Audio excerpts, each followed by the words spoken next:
ముందుగా నమస్తే తెలంగాణ చూద్దాం ఒకసారి. కాంగ్రెస్ గుండారాజ్, బీఆర్ఎస్ నాయకులు సామాన్య ఓటర్లపై కొనసాగుతున్న హస్తం నేతల దౌర్జన్యాలు అంటూ ప్రధానమైన వార్త ఒకటి మనకు కనిపిస్తూ ఉంది. అలాగే యూరియా గోస మరోసారి తెలంగాణ రైతును వెంటాడుతోందనే మరో అంశం కూడా మనం చూస్తూ ఉన్నాం. సోయా మేం కొనలేం మీరే కొనండి అంటూ రైతులకు సంబంధించి మరో అంశం కూడా కనిపిస్తుంది. సోయాబీన్ కొనుగోళ్లపై చేతులెత్తేసిన సర్కార్, కేంద్రమే కొనాలంటూ మంత్రి తుమ్మల లేఖ, గిరిజన రైతులు నష్టపోతున్నారని ఒప్పుకోలు అంటూ ఓవైపు యూరియా కష్టాలు, మరోవైపు సోయా కొనుగోలు లేక రైతులు అవస్థలు పడుతున్న కీలకమైన అంశం కూడా మనకు ప్రధానంగా ఇక్కడ కనిపిస్తుంది. రెండు ఫోటో ఐటమ్స్ కూడా కనిపిస్తూ ఉన్నాయి.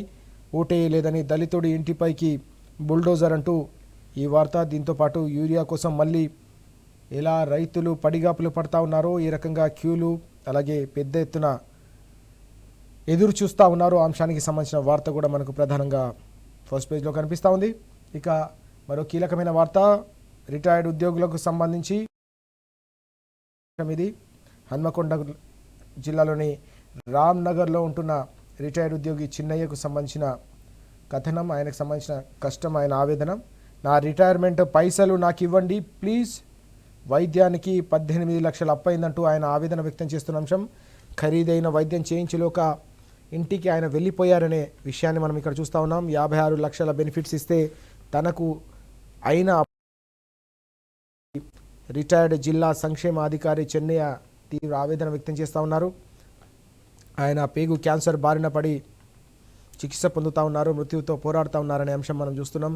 బెనిఫిట్స్ కోసం దాదాపు 10 నెలలుగా రిటైర్మెంట్ బెనిఫిట్స్ కోసం ఎదురు చూస్తూ ఉంటే ఇప్పటి వరకు కూడా ఎదురు చూపులు తప్ప పైసా దక్కలేదని ఆయన ఆవేదన వ్యక్తం చేస్తూ ఉన్నారు.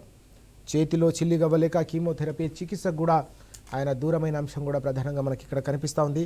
ఈ క్రమంలోనే ప్రభుత్వం తన ప్రాణాలు కాపాడాలని చెప్పేసి ఆయన వేడుకుంటున్నారనే అంశం మనం చూస్తూ ఉన్నాం. ఆయనకు సంబంధించిన ఫోటో ఐటమ్ కూడా కనిపిస్తోంది. హన్మకొండలోని రామ్నగర్లో ఉంటున్న చిన్నయ్య గారికి సంబంధించిన ఆవేదనను మనం ఇక్కడ చూస్తూ ఉన్నాం. రిటైర్మెంట్ బెనిఫిట్స్ రాక చాలామంది రిటైర్డ్ ఉద్యోగులు ఎవరైతే ఉన్నారో తీవ్ర స్థాయిలో పడుతున్న అవస్థలను ఇప్పటికే అనేక సందర్భాల్లో తమ ఆవేదనను పత్రికల ద్వారా మీడియా ముఖంగా ప్రభుత్వం దృష్టికి తీసుకొచ్చిన సందర్భం. ఈ క్రమంలో ఏకంగా అనారోగ్యం పాలై ఆ చికిత్సకు కూడా ఖర్చులు లేకుండా అప్పుల పాలైన మరో రిటైర్డ్ ఉద్యోగికి సంబంధించిన ఆవేదనతో కూడిన కథనాన్ని మనం నమస్తే తెలంగాణలో చూస్తూ ఉన్నాం. ఇక అన్నిటికంటే ముఖ్యంగా మనం కీలకమైన వార్త, నిన్న కేటీఆర్ గారు నల్గొండ జిల్లాలో పర్యటించారు. పార్టీ కార్యాలయంలో నిర్వహించిన అభినందన సభలో ఆయన పాల్గొన్నారు. కొత్తగా ఎన్నికైన సర్పంచ్లు ఎవరైతే ఉన్నారో వారందరికీ కూడా అభినందనలు తెలియజేసిన సందర్భం కూడా మనం చూస్తూ ఉన్నాం. ఈ నేపథ్యంలోనే అక్కడ రాష్ట్ర ప్రభుత్వానికి ఆయన సవాల్ చేశారు, ముఖ్యమంత్రికి ఆయన సవాల్ విసిరారు. దమ్ముంటే సహకార ఎన్నికలు పెట్టు అంటూ ఆయన విసిరిన సవాల్ను మనం ఇక్కడ చూస్తూ ఉన్నాం. కేసులు బెదిరింపులకు బీఆర్ఎస్ లొంగదని కూడా మరోసారి స్పష్టం చేసిన సందర్భం. నిన్న రకరకాల లీకులతో మరోసారి ప్రజల దృష్టిని మళ్లించే ప్రయత్నం ప్రభుత్వం చేస్తుందని తీవ్రమైన ఆగ్రహం వ్యక్తం చేశారు. ఈ క్రమంలోనే ఇలాంటి కేసులు కావచ్చు, వేధింపులు కావచ్చు, బెదిరింపులు కావచ్చు, రాజకీయ కక్ష సాధింపు చర్యలు కావచ్చు, వేటికి కూడా బీఆర్ఎస్ పార్టీ ఎప్పుడు లొంగదని స్పష్టం చేసిన అంశం కూడా మనకి ఇక్కడ కనిపిస్తూ ఉంది.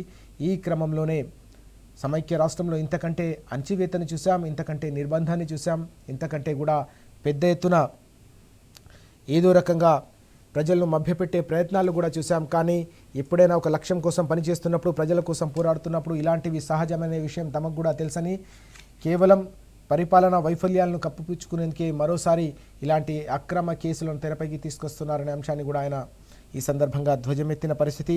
కేసీఆర్ గారు బయట అడుగు పెట్టగానే మరోసారి ఇలాంటి కేసులు లీకులతో మరోసారి ప్రజల దృష్టిని మళ్లించే ప్రయత్నం జరుగుతుందని నిన్న కేటీఆర్ గారు తీవ్రస్థాయిలో ఆగ్రహం వ్యక్తం చేసిన అంశం ఈరోజు అన్ని పత్రికల్లో కూడా మనకు ప్రధానంగా కనిపిస్తూ ఉంది.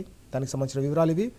కేసులు బెదిరింపులకు బీఆర్ఎస్ ఎట్టి పరిస్థితుల్లో లొంగదు, రేవంత్ సర్కార్కు ముచ్చెమటలు పట్టిస్తామంటూ కూడా ఆయన స్పష్టం చేశారు. పోరాట పంథాను కొనసాగిస్తాం, ప్రతిపక్ష పార్టీగా రాష్ట్ర ప్రజల అప్పగించిన బాధ్యతను సమర్థంగా ఇప్పటికే 2 ఏళ్లలో నిర్వహించాం, రానున్న రోజుల్లో కూడా ఇదే ఉద్యమ పంథాను కొనసాగిస్తాం. తెలంగాణ హక్కులకు ఎప్పుడు ఎవరు కాలరాసినా వాటిని సహించే ప్రసక్తే లేదని కూడా స్పష్టం చేసిన అంశం మనకి ఇక్కడ కనిపిస్తూ ఉంది. 420 హామీల భయంతోనే డైవర్షన్ పాలిటిక్స్కు రాష్ట్ర ప్రభుత్వం పాల్పడుతోంది.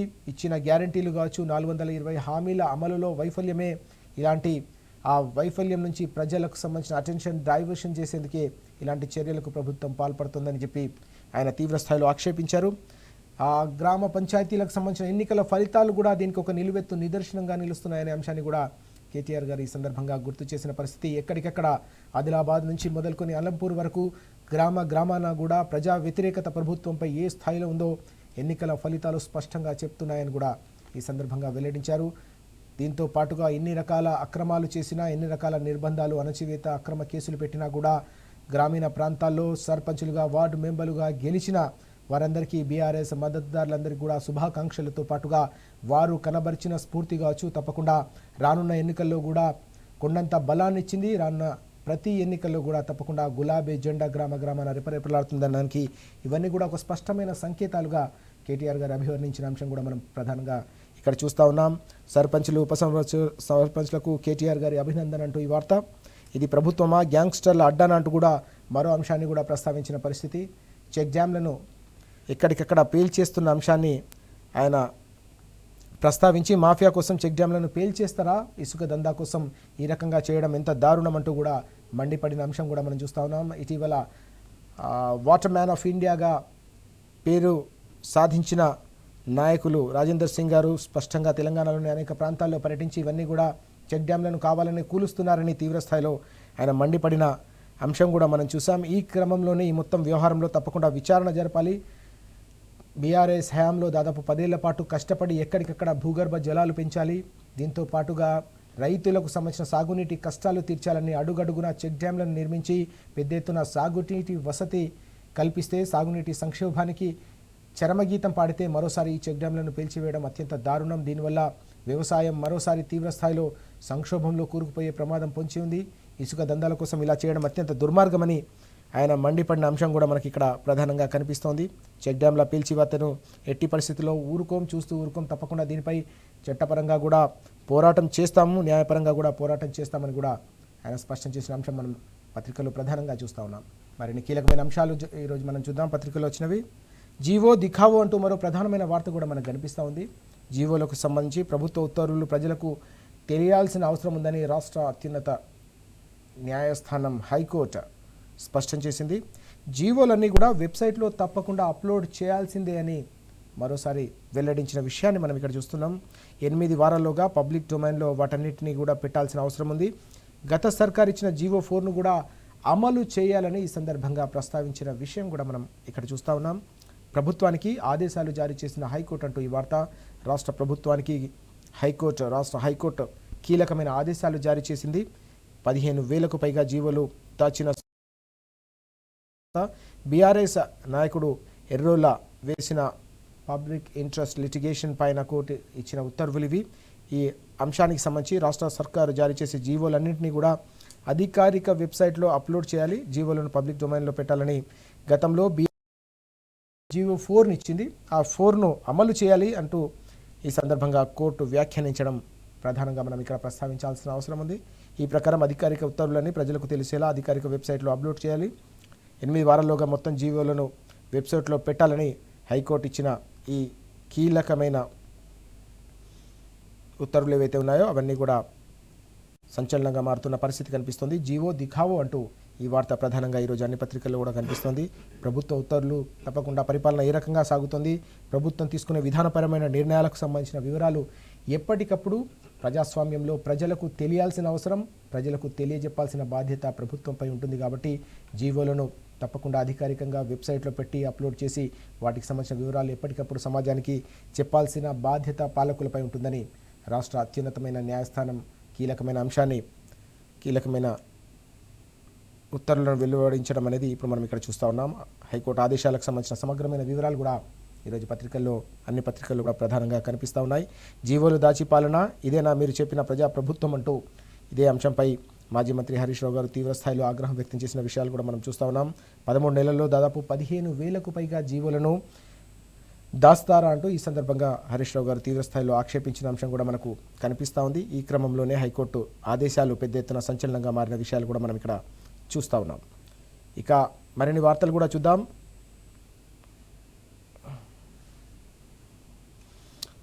1441 పాఠశాలల మూసివేతకు సంబంధించిన వార్త ఇది. మరో 600 40 బడుల మూసివేతకు రంగం సిద్ధమవుతుందనే అంశం ప్రభుత్వానికి సంబంధించిన పాఠశాలల్లో ఎన్రోల్మెంట్ లేకపోవడంతో ఏకంగా వాటిని మూసివేసే దయనీయమైన పరిస్థితి నెలకొందనే అంశాన్ని మనం ఇక్కడ చూస్తూ ఉన్నాం. మరో 600కు పైగా బడులకు కూడా ఇదే రకంగా మూసివేతకు రంగం సిద్ధమైంది. అన్ని జీవో ఎన్రోల్మెంట్ ప్రభుత్వ బడులే. మూసివేతలో దేశంలోనే తెలంగాణ అగ్రస్థానంలో నిలుస్తుందనే అంశాన్ని మనం ఇక్కడ చూస్తూ ఉన్నాం. అపఖ్యాతిని తుడుచుకునేందుకు సర్కార్ ఎత్తుగడ. 3144 యూపీఎస్లు మూసే దిశగా పావులు కదుపుతా ఉన్నారు అని చెప్పి ఈ వార్త. విద్యా వ్యవస్థకు సంబంధించిన అంశం ఇది.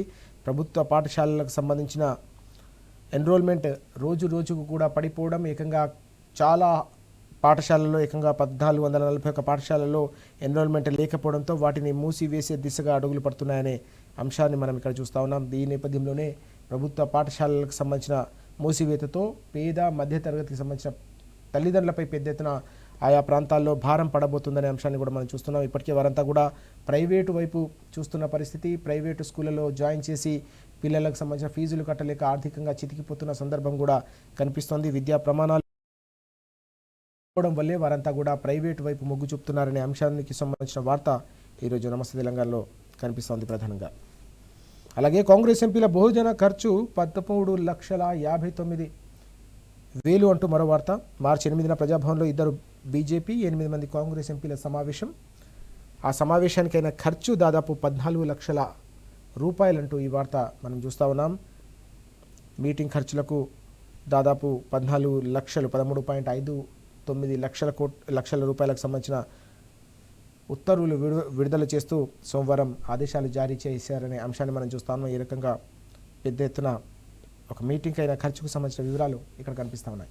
మరిన్ని కీలకమైన వార్తలు చూద్దాం ఒకసారి. తోడేళ్లకి అధికారుల వత్తాసు అంటూ మరో కీలకమైన వార్త కూడా మనకు కనిపిస్తూ ఉంది. నెలన్నర నుంచి అక్రమంగా ఇసుక తరలిస్తున్నా కూడా ఎందుకోసం ప్రభుత్వం మౌనం వహించిందంటూ ఈ వార్త. టిప్పర్లు ఎక్స్కవేటర్లకు ఎందుకు అనుమతి ఇచ్చారు, ఎందుకు వాటిని సీజ్ చేయలేదు, అక్రమ ఇసుక తరలింపు అరికట్టకుంటే వేలాది రైతులతో కలెక్టరేట్ను ముట్టడిస్తామంటూ నిన్న మెదక్ జిల్లా అధ్యక్షురాలు పద్మా దేవేందర్ రెడ్డి గారితో పాటు ఎమ్మెల్యే సునీత లక్ష్మారెడ్డి గారు, ఎమ్మెల్సీ యాదవ్ రెడ్డి గారు, మాజీ ఎమ్మెల్సీ సుభాష్ రెడ్డి గారు అందరూ కూడా అక్కడ పర్యటించి తీవ్రస్థాయిలో హెచ్చరిక చేసిన అంశం మనం చూస్తూ ఉన్నాం. ఇక్కడ మెదక్ జిల్లా సంగాయిగూడ తండా శివార్లోని ఇసుక డంపులను వారంతా కూడా నిన్న పరిశీలించారు. ఈ మొత్తం వ్యవహారాన్ని ఇటీవల నమస్తే తెలంగాణ వెల్లులోకి తీసుకొచ్చిన విషయాన్ని మనం చూసాం. దీనిపై పెద్ద ఎత్తున సంచలనం రేకెత్తిన అంశం కూడా కనిపించింది.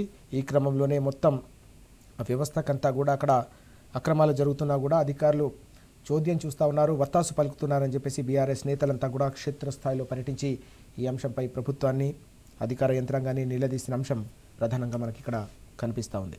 ఇంకోసారి సాక్షి చూద్దాం. సాక్షిలో నదీ జలాలపై నల్గొండ నుంచే రణభేరి అంటూ కేటీఆర్ గారు స్పష్టం చేసిన అంశం మనకు సాక్షి పత్రికలో కూడా ప్రధానంగా కనిపిస్తూ ఉంది.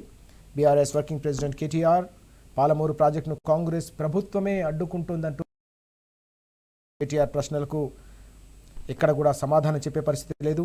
ఇటీవల కేసీఆర్ గారు లేవనెత్తిన అంశాలకు కూడా కనీసం ప్రభుత్వం నుంచి ఒక్క ప్రశ్న కూడా సమాధానం రాలేదనే అంశాన్ని కూడా మనం ఇక్కడ చూస్తూ ఉన్నాం. దమ్ముంటే పరిషత్ అలాగే సహకార ఎన్నికలు నిర్వహించాలని కూడా ఈ సందర్భంగా కేటీఆర్ గారు సవాల్ విసిరారు రాష్ట్ర ప్రభుత్వాన్ని. ఆ వివరాలు కూడా కనిపిస్తూ ఉన్నాయి. ప్రధానంగా ఇటీవల గ్రామ పంచాయతీ ఎన్నికలతోనే తేలిపోయింది రాష్ట్ర ప్రభుత్వం ఏ స్థాయిలో ప్రభుత్వం పైన ప్రజా వ్యతిరేకత వెల్లువెత్తుతుందో. ఈ ఫలితాలన్నీ కూడా వెల్లడించిన నేపథ్యంలో ప్రభుత్వానికి నిజంగానే దమ్ముంటే రానున్న రోజుల్లో సహకార అలాగే పరిషత్ ఎన్నికలు కూడా నిర్వహించాలి, సాధ్యమైనంత త్వరగా నిర్వహించాలని చెప్పి సవాల్ విసిరిన అంశం కూడా కనిపిస్తోంది. అక్రమ కేసులు లీకులతో తమను భయపెట్టలేరని కూడా ఈ సందర్భంగా కేటీఆర్ గారు స్పష్టం చేసిన అంశం కూడా ఈరోజు మనం అన్ని పత్రికల్లో ప్రధానంగా చూస్తూ ఉన్నాం. ఇంకోసారి తెలంగాణ టుడే చూద్దాం. తెలంగాణ టుడేలో ప్రధానంగా over 1400 government schools in state shut అంటూ విద్యా వ్యవస్థకు సంబంధించి 1400 స్కూళ్ళు మూతపడుతున్నాయనే అంశానికి సంబంధించిన వార్త ఇది. Majority at primary level, 640 more set for temporary closure అంటూ ప్రాథమిక స్థాయిలో ఉన్న ప్రాథమిక విద్యకు సంబంధించిన అవే స్కూళ్ళే ఎక్కువగా ఉన్నాయనే అంశం. దీంతోపాటు మరో 640 కూడా టెంపరీ క్లోజర్ దిశగా అడుగులేస్తున్నాయనే అంశాన్ని మనం ఇక్కడ చూస్తూ ఉన్నాం. After the dubious distinction of topping the country with highest number of schools with zero enrollment, the Telangana Congress government now has approved temporary closure of a staggering 1441 government and local body schools across the state for the academic year 2025 and 26 అంటూ ఈ వార్త. 2025-26 సంవత్సరానికి సంబంధించి విద్యా సంవత్సరంలో దాదాపు 1441 ప్రభుత్వ పాఠశాలలకు సంబంధించిన అంశాన్ని మనం ఇక్కడ చూస్తూ ఉన్నాం.